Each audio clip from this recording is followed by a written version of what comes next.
Boss, बादशाह, शेर-ए-हिंद और अतीकवादी, इन्हीं ख्यातियों से नवाजा जा रहा है माफिया अतीक अहमद के दूसरे बेटे अली अहमद को, और इसके लिए इंस्टाग्राम पर रील्स शेयर की जा रही है। अली बॉस 786, यही है माफिया अतीक के बेटे का गुणगान करने वाला कोड वर्ड। इसके लिए एक नहीं बल्कि 9 इंस्टाग्राम प्रोफाइल इसी नाम से एक्टिव की गई। किसी में माफिया अतीक के बेटे अली अहमद का जेल से जाने का पहले का वीडियो है, तो किसी में माफिया को श्रद्धांजलि है। अशरफ से लेकर अतीक खानदान के दूसरे बेटों की तस्वीरें भी अपडेट की जा रही हैं। गौर करने वाली बात यह है कि किसी दिन 4 तो किसी दिन 6 पोस्ट इंस्टाग्राम अकाउंट पर अपलोड हो रही हैं। माफिया डॉन अतीक अहमद का बेटा अली अहमद प्रयागराज के नैनी जेल में बंद है। उसने साल 2022 में रंगदारी के एक मामले में कोर्ट में सरेंडर किया था और तब से लेकर आज तक वो जेल में ही है। अतीक अहमद और अशरफ हत्याकांड में जब न्यायिक आयोग की टीम ने उससे पूछताछ के लिए उसे बुलाया तो उसने बयान देने से साफ तौर पे इनकार कर दिया। तो ऐसे में सवाल उठता है कि आखिर वो कौन है जो अली अहमद के नाम से बने इंस्टाग्राम अकाउंट को हैंडल कर रहा है। आखिर वो कौन शख्स है जो माफिया फैमिली से हमदर्दी दिखाते हुए जो तमाम रील्स है वो सोशल मीडिया पर डाल रहा है। अली बॉस 786 नाम के अकाउंट पर 1,35,000 से ज्यादा फॉलोअर्स हैं। 450 से ज्यादा वीडियो रील्स और तस्वीरें शेयर की जा चुकी हैं। पहला पोस्ट इसी 9 मार्च को अपलोड किया गया था, यानी अतीक की मौत के कई महीनों बाद। हाल ही में वायरल हुआ अतीक के सबसे छोटे बेटे यानी नाबालिग बेटे का वीडियो अली बॉस 786 नाम के किसी एक अकाउंट से ही शेयर किया गया था, जिसमें उसके माफिया पिता की मूंछों पर ताव देती फोटो भी एडिट की गई थी। यूं तो अतीक, अशरफ एंड कंपनी की तस्वीरें आना कॉमन थी, लेकिन माफिया मुख्तार अंसारी और शाहबुद्दीन भी इसी टाइमलाइन का हिस्सा है। असदुद्दीन ओवैसी भी किसी रील्स का पार्ट है। जिस इंस्टाग्राम अकाउंट पर सबसे ज्यादा अपडेट्स हैं, वो 27 लोगों को फॉलो करता है, जिसमें 80% माफिया फैमिली के नाम पर है।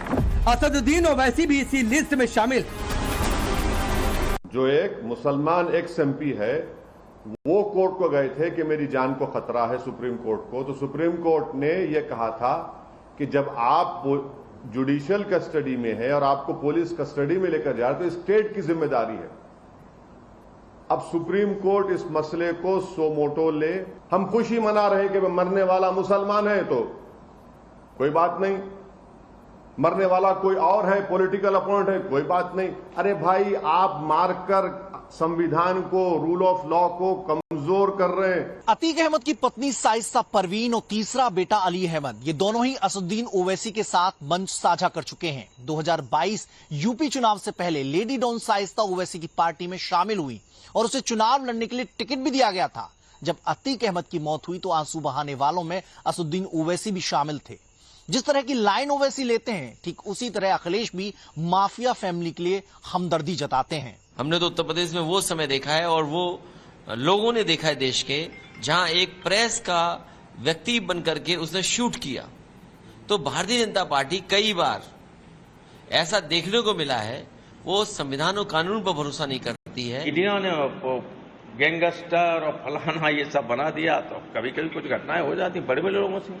यहाँ ऐसे ऐसे बड़े बड़े पदों पे लोग बैठे हुए हैं जो बम फेंक के 10-10, 15-15 लोगों को मरवा दिया, आप सब जानते हैं। तो कोई नहीं कहता गैंगस्टर। अब सवाल ये है कि अली अहमद के नाम से सोशल मीडिया अकाउंट कौन हैंडल कर रहा है? ये अली अहमद का कोई दोस्त है, उससे हमदर्दी रखने वाले लोग हैं, या इनका संबंध किसी राजनीतिक पार्टी से है? क्योंकि इस अतीक जादे के जेल जाने से पहले और उसके बाद के कई ऐसे किस्से हैं जो बताते हैं माफिया अतीक का खून उसकी रगों में उबाल मारता है। अली अहमद पर जब रंगदारी का केस दर्ज हुआ था तब वो 6 महीने तक पुलिस को छकाने में कामयाब रहा था। बाद में अतीक के कहने पर अली ने वकील की ड्रेस में कोर्ट में सरेंडर किया। तब उसके ऊपर 50,000 रुपए का इनाम था। अली से जब भी अतीक अहमद के सल्तनत के बारे में सवाल किए जाते थे तो वो चुप्पी साध लेता था। और यही नहीं, जेल में जाने के बाद भी उसकी अकड़ कहीं से भी ढीली नहीं पड़ी। अभी तक अली अहमद पर 12 केस दर्ज हो चुके हैं, जिनमें से कई FIR उसके जेल जाने के बाद हुई हैं। 2023 में प्रयागराज पुलिस ने 24 घंटे के अंदर कई केस अली अहमद पर किए थे। अतीक जब तक जिंदा था, अली अहमद सलाखों के पीछे रहकर भी गैंग चलाता था, और जब अतीक मर गया तो सबकी नजरें उसी पर टिक गई, क्योंकि माफिया की खौफ की विरासत को संभालने वाले 2 ही मुख्य दावेदार थे। पहला असद दूसरा अली जिसमें असद एनकाउंटर में ढेर हो गया, और बचा अली जिसने उमेश पाल मर्डर में अहम भूमिका निभाई।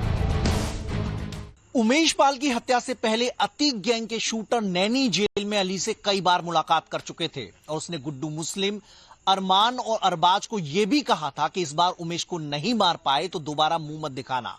फेस टाइम पर जो आईडी क्रिएट की गई उसमें अली का कोडवर्ड पतले 009 सामने आया था। बाद में जब पूछताछ हुई तो अली ने खुलासा किया कि उसने अब्बा को मना किया, लेकिन वो माने नहीं। अली अहमद के इसी ट्रैक रिकॉर्ड को देखते हुए प्रयागराज पुलिस उसकी हिस्ट्री खोल रही है। गैंगस्टर लगाने के लिए उसका चार्ट तैयार किया जा रहा। गैंगस्टर लगाने का मतलब अली ऐसा अपराधी माना जाएगा जो गिरोह का मेन सदस्य है। यह ऐसे आरोपी पर लगाया जाता है जिन पर एक साथ कई केस दर्ज होते हैं और कमाई का जरिया अपराध और काली कमाई होती है। अतीक का दावेदार कोई हो सकता था और जिसकी बात भी होती थी तो दूसरे नंबर पर अली था, पर अली जीशान की एफआईआर में जेल चला जाता है। बाकी दो बच्चे छोटे होते हैं, सबसे बड़ा बच्चा उमर भी जेल में है, अतीक जेल में, अशरफ जेल में। तो ऐसे में इकलौता लड़का अतीक का जो बाहर भी था और जो बालिग भी था वो असद था, इसलिए उसने इस हत्याकांड को लीड किया। अली के बारे में कहते हैं कि अतीक सबसे पहले उसे अपना सियासी वारिस बनाना चाहता था। बाकायदा उससे ट्रेनिंग भी दी जा रही थी। ओवैसी की पार्टी के मंच पर मां के साथ जलसों में अली हुंकार भरता था। जेल जाने से पहले अली ने फेवरेट टॉपिक चुना था मुसलमानों से जुड़ा हुआ। कैसे मुसलमानों का दिल जीतना है, कैसे सियासत में सत्ता की चाबी को अपने पास रखना है और कैसे कौम का हमदर्द बनना है, अली इसमें माहिर होता जा रहा था। अली बड़ा हुआ तो जीशान के साथ उसकी तनातनी का दौर शुरू हुआ। ये वीडियो उसी वक्त का है जिसमें जीशान को धमकाया जा रहा। जीशान ने ही बाद में अली के खिलाफ धमकाने का केस दर्ज कराया था। बस तीनों तरफ से घेर के हम लोग को ये बस आते हैं। अली अतीक कहता है लो अब्बा से बात करो। हमने कहा अब्बा, राइफल कट्टा पिस्टा सब लगी हुई है, मतलब एकदम अजीब, बहुत खौफनाक मंजर था वो। फिर उसके बाद मैंने कहा अच्छा ठीक है। मैंने कहा हाँ हेलो बताइए।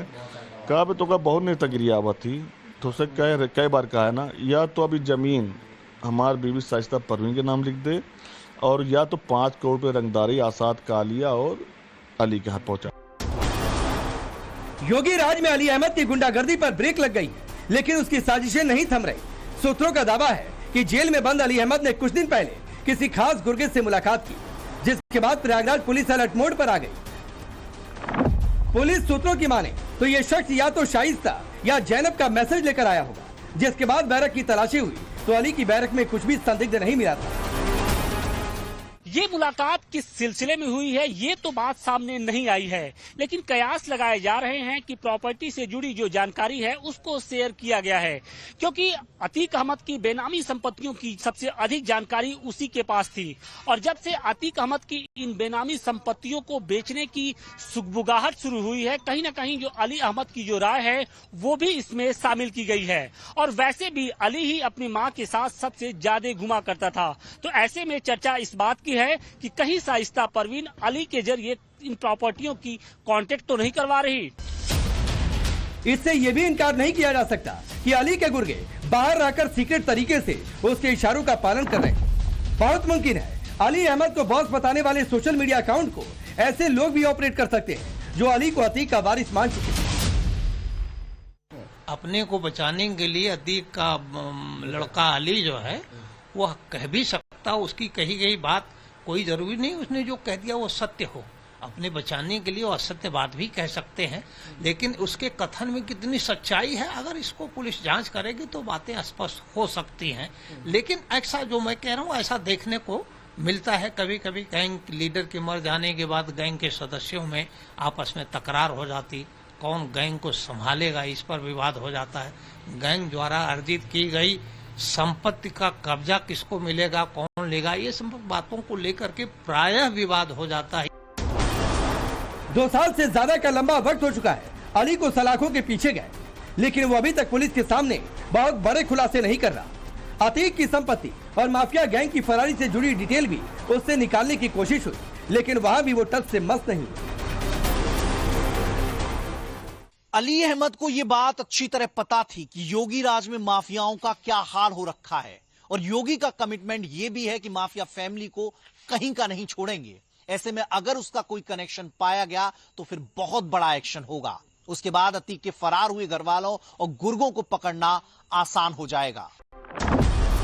अतीक की पत्नी शाइस्ता परवीन पर 50,000 का इनाम है। जैनब फातिमा पुलिस रिकॉर्ड के मुताबिक 25,000 की इनामी है। फरार चल रही आयशा नूरी पर भी 25,000 रुपए रखे गए। 5 लाख के इनामी शूटर साबिर को भी पुलिस सर्च कर रही है। 5 लाख का इनामी अरमान भी पुलिस की रडार पर है। गुड्डू मुस्लिम पर भी पुलिस ने 5 लाख का इनाम रखा हुआ है। यूपी पुलिस का दावा है अपराधी कितना भी बड़ा हो वो बच नहीं पाएगा। जब अतीक घुट्टे पर आ गया तो फिर बाकियों की हैसियत इतनी बड़ी तो बिल्कुल नहीं। सभी माफिया गैंग्स की मॉनिटरिंग संबंधित जनपदीय पुलिस और एसटीएफ द्वारा की जाती है। कोई भी माफिया गैंग अब दोबारा ना उभरे, इसके लिए लगातार कोशिश जारी है। फिलहाल प्रयागराज की नैनी जेल में बंद अली पर पुलिस का फोकस बहुत ज्यादा बढ़ चुका है और वो इसलिए भी है क्योंकि उसे लेकर एक साथ कई बड़ी हलचल हुई। ये इन्वेस्टिगेशन किया जा रहा कि सारे घटनाक्रम कहीं आपस में तो नहीं मिल रहे। कौन है वो लोग जो अली अहमद का गुणगान कर रहे हैं? Bureau report, times now Bharat.